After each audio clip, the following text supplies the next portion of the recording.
Hello అండి అందరికీ. Welcome back to our YouTube channel. ఈరోజు చెప్పబోయే స్టోరీ ఒక నార్మల్ హారర్ స్టోరీలా అయితే కాదు. రియల్ లైఫ్‌లో జరిగిన ఒక ఇన్సిడెంట్. ఈ ఇన్సిడెంట్ ఏదైతే ఉందో ఆ ఇన్సిడెంట్ ఒక హాస్టల్‌లో జరిగింది. అది కూడా ఒక అమ్మాయికి. నాకు తెలిసినంత వరకు హాస్టల్ లైఫ్‌ని అందరూ చాలా బాగానే ఎంజాయ్ చేస్తారు. లేట్ నైట్ మ్యాగీ వండుకోవడాలు, ఫ్రెండ్స్‌తో ముచ్చట్లు పెట్టడం, ఎగ్జామ్స్ గురించి నైట్ అవుట్స్ చాలా బావుంటుంది. బట్ మీరొక్కసారి ఇమాజిన్ చేసుకోండి. నైట్ 12:30 ఆ టైంలో మీ హాస్టల్ రూమ్‌ని డోర్ ఎవరైనా గట్టిగా నాక్ చేస్తే ఎంత భయపడతారు? సౌండ్ ఒకటే కాదు, ఎవరో అరుస్తున్నట్టు సౌండ్స్ కూడా వస్తే చాలా భయమేస్తుంది కదా!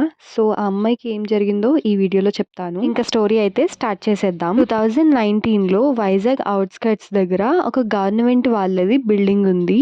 దానిని హాస్టల్ కింద చేంజ్ చేసుకోండి అని చెప్పి రెంట్‌కైతే ఇచ్చేశారు. ఈ గర్ల్స్ హాస్టల్ స్టార్ట్ చేసిన కొత్తలో అక్కడికి రావడానికి ఎవరు అంత ఇష్టపడేవారు కాదంట. తర్వాత ఉండగా ఎక్కువ స్టూడెంట్స్ రావడంతో జాయినింగ్స్ కూడా ఎక్కువొచ్చాయి. నా పేరు రమ్య. నేను ఫస్ట్ టైమ్ ఆ హాస్టల్‌కి వచ్చినప్పుడు నాకైతే చాలా క్రీపీగా అనిపించింది. వాల్స్ అన్నిట్లి మీద పగుళ్ళైతే వచ్చేసున్నాయి. పెయింట్ స్మెల్ కూడా ఏదో చెత్తలా వచ్చేది. పెయింట్ స్మెల్ నైట్ అయితే ఇంకా చండాలంగా వచ్చేది. ఎందుకో తెలీదు. మళ్ళీ డే టైమ్‌లో ఎలా ఉండేదంటే అంతా నార్మల్‌గానే ఉండేవి. వాల్స్ అంతా డ్రై అయిపోయినట్టే ఉండేవి. అసలు మేము ఆ హాస్టల్‌లో ఎలా జాయిన్ అయ్యామో ఇప్పుడు చెప్తాను. మా ఫ్రెండ్స్ మేము అందరం ఒకే రూమ్‌లో ఉందామని చెప్పేసి బయట పీజీస్ కోసం అయితే వెతికాము. ఆ టైంలోనే మాకు ఈ హాస్టల్ అనేది కనిపించింది. మాకప్పటికే ఏ హాస్టల్ రూమ్స్ దొరకలేదు. ఇంక ఇదే దొరికింది కదా అని చెప్పి దొరికిన దాంతోనే ఉందాంలే.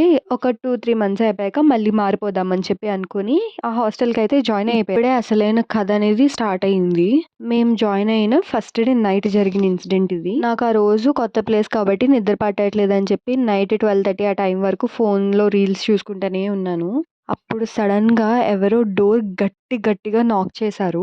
డోర్ ఎలా నాక్ చేశారంటే దబదబా కొడితే ఎట్లా సౌండ్ వస్తుంది అలా నాక్ చేశారు. నేనేమనుకున్నానంటే అప్పుడు వేరే రూమ్ వాళ్ళు ఎవరైనా వచ్చినట్టున్నారు. ఏమన్నా నీడ్ ఉన్నట్టుందని చెప్పి నేను డోర్ తీద్దామని చెప్పి వెళ్ళా. తీరా డోర్ తీసి చూసేసరికి అక్కడ బయట ఎవ్వరు లేనే లేరు. ఇంకా నేను ఏమైనా ప్రాంక్ చేస్తున్నారేమో అని చెప్పి డోర్ వేసేసి ఆ డోర్ క్లోజ్ చేసేసి నేను మళ్ళీ వచ్చి సేమ్ అలానే పడుకొని మళ్ళీ ఫోన్ చూసుకుంటున్నాను. ఇంకా నాకు నిద్ర వస్తుందిలే అని చెప్పి ఫోన్ అయితే పక్కన పెట్టేసి ఐస్ క్లోజ్ చేసుకున్నాక ఎవరో బరువైన మనిషి వచ్చి నా చెస్ట్ మీద కూర్చున్నట్టు అనిపించింది నాకు. ఐస్ తెరవలేకపోతున్నాను. పక్కన రూమ్‌మేట్స్‌ని లేపుదామన్నా లేవలేకపోతున్నాను అసలు. ఆ వెయిట్ ఉండే కొద్దీ పెరిగిపోయింది. నాకైతే ఒక సెకండ్ ఊపిరాడినట్టు అయిపోయింది. ఆ బరువు ఎలా ఉందంటే కోల్డ్ ఐస్ గడ్డ పెద్దది తెచ్చి పెడితే ఎలా ఉంటుంది అలా ఉంది. నేను చాలా సేపు అలా ట్రై చేయగా అప్పటికి నా కళ్ళు ఓపెన్ అయ్యాయి నాకు. వెంటనే లెగిసి రూమ్‌మేట్స్‌ని లేపుదామని చూసేసరికి ఎవ్వరు కనిపించలేదు నాకు. ఏంటి ఇలా ఉంది అని చెప్పి అలానే కూర్చొని ఉండిపోయా.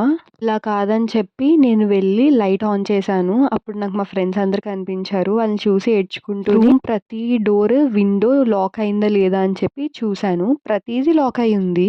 నాకేమో ఎవరో గుసగుసమని మాట్లాడుకుంటున్నట్టు సౌండ్స్ వినిపిస్తుంది. ఇంకా భయంతో ఆ లైట్ అలానే ఉంచి మార్నింగ్ అయ్యే వరకు నేను అలానే కూర్చొనే ఉన్నాను. మార్నింగ్ మా ఫ్రెండ్స్ లెగిసాక ఇలా అయ్యింది. నాకు చాలా భయమేస్తుంది. రూమ్‌లో వెళ్ళిపోదాం అని పట్టుకుంటే వాళ్ళు ఒక 3 డేస్ ఉండి చూసి తర్వాత వెళ్దాము అని చెప్పన్నారు. తర్వాత నాలో నేనే హాలుసినేషన్ అయ్యుంటుంది. స్ట్రెస్ వల్ల నేను అలా ఫీల్ అవుతున్నానేమో అని చెప్పేసి నాకు నేనే అనుకుని సర్ది చెప్పుకున్నా. ఆ నెక్స్ట్ 3 రోజుల వరకు బానే ఉంది. ఆ తర్వాత మళ్ళీ ఇంకొక రోజు నైట్ మా ఫ్రెండ్‌కి ఒకటి కనిపించింది. అదేంటంటే సేమ్ మళ్ళీ 12:30కి మా రూమ్ అపోజిట్‌కి ఒక వాల్ అనేది ఉంటుందన్నమాట. విండోకి వాల్ ఇలా ఎదురుగా ఉంటుంది. మా ఫ్రెండ్ వాష్‌రూమ్‌కని లెగిసి చూసేసరికి ఒక ఫీమేల్ షాడో చాలా పొడుగ్గుందంట. దాని జుట్టు నేలకంటుకున్నట్టుందంట. ఫేస్ ఏం కనిపించట్లేదంట. అదంతా పొగలా ఉందంట. షాడో సడెన్‌గా మూవ్ అయ్యేసరికి మా ఫ్రెండ్ అయితే చాలా భయపడింది. అదే భయంతో అరుచుకుంటూ లైట్ వేసి హాల్‌లోకి పరిగెట్టేసిందంట.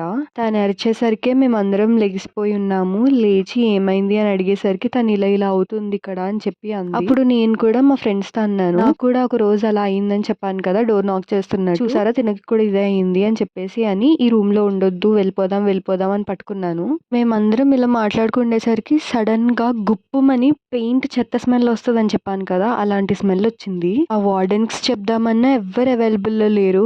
మేము ఇంకా నైట్ అంతా అలానే కూర్చొని ఉన్నాము. మార్నింగ్ అయింది. మేము వార్డెన్‌కి ఇలా అయ్యింది మాకు అని చెప్పి మేము కంప్లెయింట్ అయితే చేసాము. ఆవిడ మాతో పడలేక ఇంకా వేరే రూమ్ ఇస్తాము అని చెప్పేసని వేరే రూమ్ అయితే ఇచ్చింది. మేమేం చేసాము ఇంకా అలాంటి ఫీలింగ్ ఏం రాదులే ఈ రూమ్‌లో మంచిగుంటదని చెప్పేసి పడుకొనున్నాము నైట్ టైమ్. రూమ్ చేంజ్ అయినంత మాత్రాన సిట్యుయేషన్ అయితే మాకేం చేంజ్ అవ్వలేదు. ఆ రోజు నైట్ 3:15 ఆ టైంకి నేను బెడ్ మీద కూర్చొనున్నాను. సడెన్‌గా ఎవరో వచ్చి నా దగ్గర జుయ్ జుయ్ అని అరిచారు.